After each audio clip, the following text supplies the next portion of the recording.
What happens if both engines fail on a passenger plane? Imagine you are flying at 305,000 feet. Suddenly, one engine stops. Then the second engine stops too. No engine noise, no thrust. So, does the airplane simply fall out of the sky? Not exactly. And what happens next is one of the most impressive examples of how modern aviation is designed for emergencies. Part 1. The plane doesn't immediately fall. When both engines stop, an aircraft doesn't suddenly drop like a rock. An airplane can glide without engine thrust. At cruising altitude, a large passenger aircraft can travel a significant distance while descending. The pilots immediately focus on one thing: keep the aircraft flying. They establish the correct speed, maintain control, and begin working through their emergency procedures. Part 2. What happens in the cockpit? The pilots don't just sit there waiting for the engines to restart. They have a checklist designed specifically for engine failure.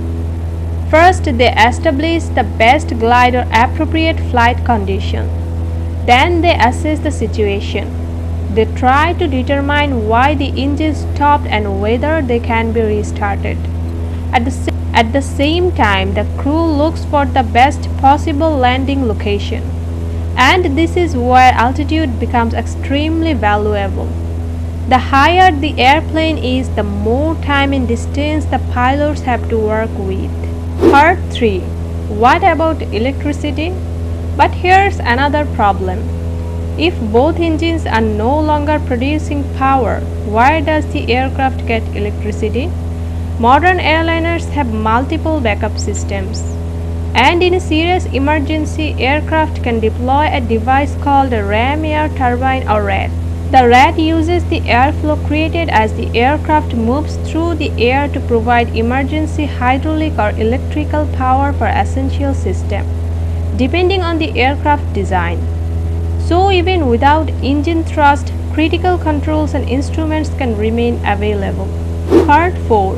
Can the engines restart? Yes, sometimes. If the engines shut down because of a temporary problem, pilots may attempt an in-flight restart. The aircraft's speed and altitude can help provide the airflow needed for the restart procedure. But if the engines can't be restarted, the aircraft continues gliding. Now the pilots have to make one of the most important decisions. Where can we land? That could be an airport, a runway, or depending on the circumstance, another suitable landing area. Part 5. Has this actually happened? And this isn't just a theoretical scenario. In 2009, US Airways Flight 1549 lost thrust from both engines after striking a flock of birds shortly after takeoff from New York. Captain Chesley Sully Sullenberger and First Officer Jeffrey Skulls had only seconds to assess the situation. Unable to safely return to the airport, they landed the Airbus A320 on the Hudson River. All 155 people aboard survived. The event became known as the Miracle on the Hudson. So what happens if both engines fail? The airplane doesn't simply fall from the sky. It becomes a glider.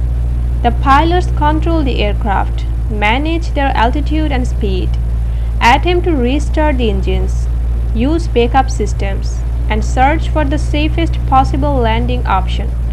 That's why aviation safety isn't based on a single engine or a single system. It's built around layers of protection and trained human decision making. And that's what makes modern air travel so remarkably safe.